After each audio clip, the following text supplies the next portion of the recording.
رسول اللہ صلی اللہ علیہ وسلم نے فرمایا، جو کوئی لوگوں کا مال قرض کے طور پر لے اور اسے ادا کرنے کی نیت نہ رکھتا ہو تو اللہ اسے تباہ کر دے گا۔ رسول اللہ صلی اللہ علیہ وسلم نے فرمایا، جب امانت ضائع کر دی جائے تو پھر قیامت کا انتظار کرو۔ صحابی نے دریافت کیا، امانت کس طرح ضائع ہوگی؟ آپ نے فرمایا، جب معاملات نااہل لوگوں کے سپرد کر دیے جائیں۔ نکاح کے بعد شادی کے خوبصورت بندھن میں بندھنا نبی کریم صلی اللہ علیہ وسلم کی سنت بھی ہے، اور جو لوگ اس رشتے کو کمزور کرنے یا توڑنے میں لگے رہتے ہیں وہ اس شادی شدہ جوڑے کے تو مجرم ہیں ہی، لیکن ساتھ ساتھ سنت رسول صلی اللہ علیہ وسلم کو توڑنے یا کمزور کرنے کے جرم میں نبی پاک صلی اللہ علیہ وسلم کے بھی مجرم ہیں۔ کھانا پسند نہ آئے تو نبی کریم صلی اللہ علیہ وسلم نے کبھی کسی کھانے میں کوئی عیب نہیں نکالا۔ اگر پسند ہوا تو کھا لیا اور اگر ناپسند ہوا تو چھوڑ دیا۔ کسی کی بیٹی کو اتنی ہی تکلیف دو جتنی اپنی بیٹی کے لیے سہ سکو، ورنہ دنیا گول کیوں ہے، اللہ تمہیں سمجھا دے گا۔ یا اللہ، ہر گھر کے سربراہ مرد کو اتنی دولت دے کہ وہ اپنے والدین اور بیوی بچوں کی ہر جائز خواہش اور ضروریات زندگی پوری کر سکے۔ محبوب بننا تو ہر کسی کے بس میں نہیں، لیکن عاشق بننا تو بہت آسان ہے۔ اگر تو اللہ نے تمہیں اپنا محبوب نہیں بنایا تو تم اللہ کے عاشق بن کر زندگی کا لطف اٹھاؤ، کیونکہ شدید محبت کا حقدار صرف اللہ تعالیٰ ہے۔ ٹوٹا ہوا دل خدا کی توجہ کھینچتا ہے۔ خوش نصیب ہے وہ روح جو خدا کے لیے روتی ہے۔ والدین کے دنیا سے چلے جانے کے بعد کچھ بھائی اپنی بہنوں کے لیے گھر کے دروازے بھی بند کر دیتے ہیں۔ کس منہ سے جنت مانگتے ہیں ایسے بھائی؟ جس نے آپ کو اوپر چڑھنے میں مدد کی ہے اس کو توڑنے کی کبھی کوشش مت کرنا، کیونکہ واپسی اترنے میں تمہیں اس کی سخت ضرورت ہوگی۔ جس مستقبل کے لیے آپ پریشان ہو رہے ہو سکتا ہے اس مستقبل میں آپ ہی نہ ہوں۔ خوش رہیں، خوشیاں بانٹتے رہیں۔ آنسو وہ خاموش دعائیں ہیں جس کو اللہ نہ صرف سنتا ہے بلکہ ان کی قبولیت کا وقت بھی مقرر کر دیتا ہے۔ ڈپریشن کوئی قدرتی بیماری نہیں، آپ کی زندگی میں گھٹیا لوگوں کا دیا ہوا تحفہ ہے۔ بے شک دوست ایک ہو، مگر ایسا ہو جو الفاظوں سے زیادہ خوشی کو سمجھے۔ آزاد لوگ ان کی پیروی کرتے ہیں جو حق پر ہیں، اور غلام ان کی پیروی کرتے ہیں جو طاقتور ہیں۔ یا اللہ، مجھے لوگوں کی حقیقتیں نہ دکھا کہ اس سے فقط میرا دل جلتا ہے۔ مجھے خاموشی سے میری لا علمی میں ان کے شر سے محفوظ فرما۔ خود کو سمجھنے کے باوجود بھی جو لوگ اپنی اصلاح نہیں کرتے یقیناً وہ نقصان اٹھاتے ہیں۔ بے وقوف سننے سے پہلے جواب دیتا ہے اور عقل مند سن کر سیکھتا ہے اور مسکرا دیتا ہے۔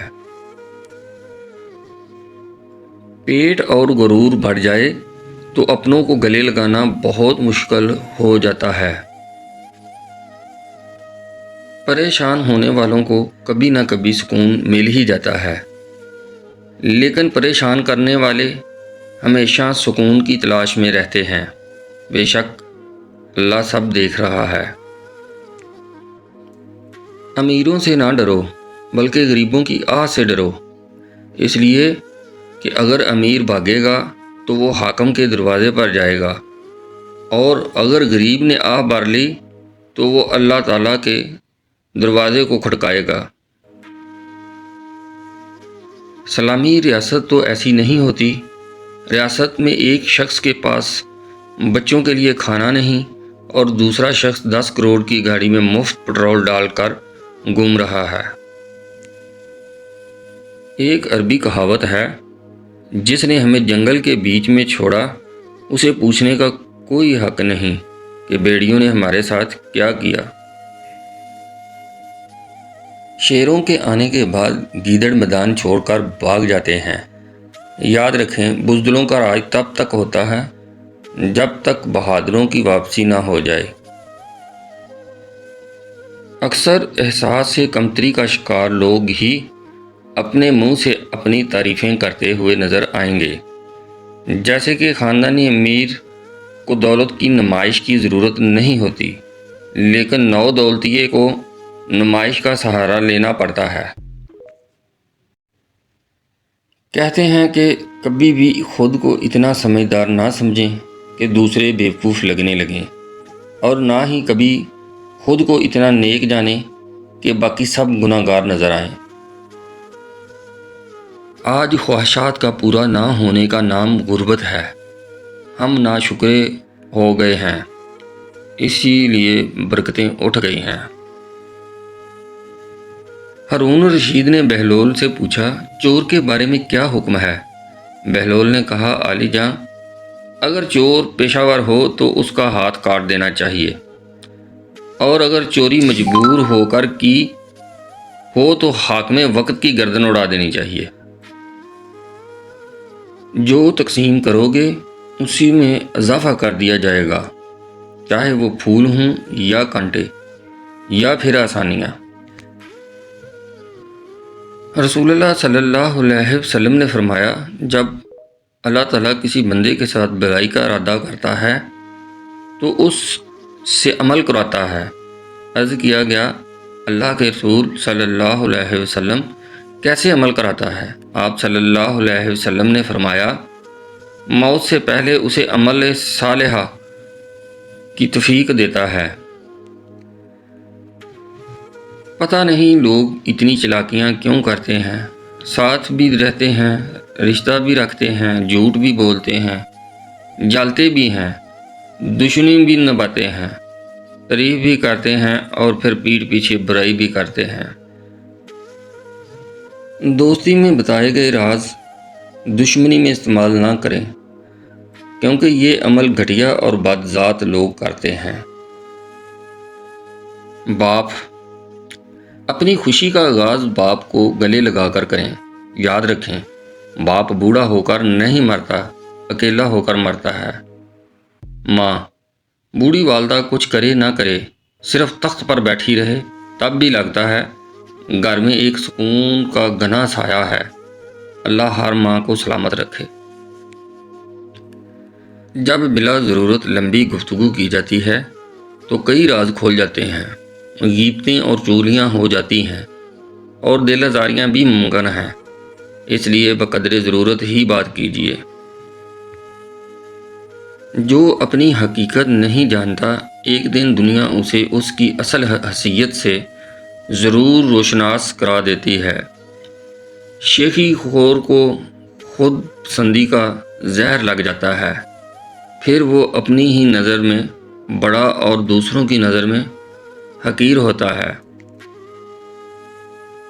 دنیا میں 90% انسان ایک پنجرے میں قید ہیں، جس پر لکھا ہے کہ لوگ کیا کہیں گے۔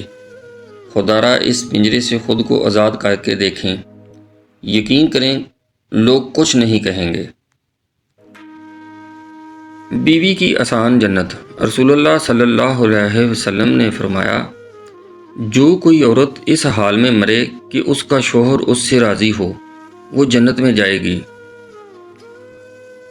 جب اپنوں کے ساتھ بیٹھیں تو پھر فون کی بجائے اپنوں کو وقت اور توجہ دیا کریں، کیونکہ فون تو آپ کے پاس ہی رہ جائے گا، لیکن انسان چلا گیا تو وہ واپس نہیں آئے گا۔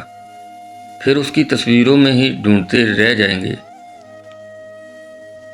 دوست کے دشمن اور دشمن کے دوست سے ہرگز دوستی نہیں کرنی چاہیے۔ مصیبت کے وقت جو آپ سے فائدہ اٹھانے آئیں وہ در حقیقت آپ کو اپنی گندی نسل کی پہچان کروا رہے ہوتے ہیں۔ لہذا جب اللہ آپ کو دوبارہ کامیابی دے تو ان بے ضمیر اور کمینے لوگوں کو کبھی معاف نہ کرنا۔ جو لوگ دوسروں کو برا بنا کر خود اچھا بننے کی کوشش کرتے ہیں وہ یہ بھول جاتے ہیں کہ وقت ایک ایسا آئینہ ہے جو چلاک سے چلاک انسان کا بھی نقاب اتار دیتا ہے۔ آپ ایک ایماندار آدمی کو دھوکہ دے سکتے ہیں لیکن اسے بیوقوف نہیں بنا سکتے۔ حضرت علی رضی اللہ عنہ، رزق صرف مال و دولت کا نام نہیں بلکہ اللہ کی بے شمار نعمتوں کا مجموعہ ہے۔ ایک نیک با کردار اور پردے دار بیوی بھی رزق ہے، فرمان بردار اور صالح اولاد بھی رزق ہے، اعلیٰ اخلاق اور مخلص دوست بھی رزق ہیں۔ حقیقی رزق تو وہ ہے جو دنیا و آخرت دونوں میں عزت و سکون بخشے۔ جو چند پیسوں کے لیے کسی کے بھی ہو جائیں ان پر اعتماد نہ کریں کیونکہ وہ محض موقع پرست اور لالچی ہوتے ہیں۔ ایک حقیقت، جھوٹ بولنے والے شخص کا بیان ہر دفعہ مختلف ہوتا ہے لیکن سچ بولنے والا کئی سال بعد بھی وہی بات دہراتا ہے۔ اللہ تعالیٰ کی رحمتوں کے خزانے بعض اوقات ان لوگوں کے پاس ہوتے ہیں جو بظاہر معمولی انسان نظر آتے ہیں۔ وراثت صرف پیسہ ہی نہیں، بعض اوقات آپ کے والد کی نیک نامی بھی کافی ہوتی ہے، اور آپ جہاں جاتے ہیں آپ کو بتایا جاتا ہے کہ آپ کے والد کا شمار بہترین لوگوں میں ہوتا ہے۔ بیوی کا غیر مناسب رویہ اور بد زبانی شوہر کو جلد بوڑھا کر دیتی ہے۔ اگر آپ اپنے شوہر کو جوان دیکھنا چاہتے ہیں تو اس سے خوش اخلاقی سے پیش آئیں۔ بے فکر رہو، جو تمہارا ہے وہ تمہیں ہی ملے گا، پھر چاہے وہ دو پہاڑوں کے درمیان دفن ہی کیوں نہ ہو، تمہارا رب اسے تم تک لے کر آئے گا انشاءاللہ۔ جو عبادات اخلاق اور کردار پر اثر انداز نہ ہو سکیں وہ مشقت کے سوا کچھ نہیں۔ منافقوں کی زندگی صرف اپنے مفاد کے گرد گھومتی ہے، وہ حقیقی طور پر کسی کے ساتھ بھی مخلص نہیں ہوتے۔ دنیا کا خوبصورت اور عظیم ترین احساس محبت ہے۔ اپنے ارد گرد سب سے محبت رکھیں بغیر کسی غرض کے۔ صدقہ سے اپنے مریضوں کا علاج کیا کرو کیونکہ صدقہ بیماریوں اور پیش آنے والی مصیبتوں کو دور کرتا ہے۔ کوشش کریں جہاں رہیں وہاں اچھا کردار، اچھا اخلاق اور خوبصورت یادیں چھوڑ جائیں۔ لوگوں کی خدمت کریں، لوگوں کے لیے آسانیاں پیدا کریں کیونکہ آپ تو چلے جائیں گے مگر آپ کا کردار، آپ کا اخلاق، آپ کی خوبصورت یادیں باقی رہ جائیں گی۔ دنیا کی حقیقت، جب دنیا کو بنانے والا خود یہ کہہ رہا ہے یہ دنیا محض ایک دھوکہ ہے تو تم کس گمان میں ہو؟ ماں باپ کو دفنانے کے بعد یہ بات یاد رکھنا، حضور پاک صلی اللہ علیہ وسلم نے فرمایا جب آپ کے والدین کی موت ہو جائے تو ان کی قبر کے قریب بیٹھ کر اللہ کا ذکر اتنی دیر تک کرو کہ جتنی دیر تک اونٹ ذبح کر کے تقسیم کیا جاتا ہے، کیونکہ جب دفن کیا جاتا ہے تو میت اس طرح پریشان ہو جاتی ہے جس طرح ایک بندہ سمندر کی لہروں میں ڈوب کے مر رہا ہو۔ جب ذکر ہو رہا ہو تو میت پریشان نہیں ہوتی بلکہ میت بہت خوش ہوتی ہے کہ میری اولاد نے میرا حق ادا کر دیا۔ اس پیاری بات کو اتنا پھیلاؤ کہ کوئی بھی اس سے بے خبر نہ رہے۔ خاک مجھ میں کمال رکھا ہے، اے خدا تو نے سنبھال رکھا ہے، میرے عیبوں پہ ڈال کے پردہ مجھے اچھوں میں ڈال رکھا ہے، اپنے دامن سے کر کے وابستہ ہر مصیبت کو ٹال رکھا ہے، میں تو کب کا مٹ گیا ہوتا، تیری رحمتوں نے پال رکھا ہے۔ ایک لقمہ پیٹ تک پہنچانے کا قدرت نے کتنا بہترین انتظام کیا ہے کہ گرم ہے تو ہاتھ بتا دیتے ہیں، سخت ہے تو دانت بتا دیتے ہیں، کڑوا یا ترش ہے تو زبان بتا دیتی ہے، اور اگر باسی ہے تو ناک بتا دیتی ہے۔ بس حرام یا حلال یہ فیصلہ آپ کو کرنا ہے۔ خود کو خود تک اس حد تک محدود کریں کہ دوسروں کے معاملات میں ٹانگ نہ اڑائیں، نہ کسی کی غیبت برائی کریں، مگر خود تک محدود ہو کر مخلوق خدا کو ہرگز نہ بھولیں۔ ہو سکتا ہے کسی کو آپ کی ضرورت ہو، دوسروں کے دکھ درد اور خوشیاں بانٹیں، یہی انسانیت کی معراج ہے۔ اپنے لیے ہر کوئی جیتا ہے، دوسروں کے لیے جینے کا نام زندگی ہے۔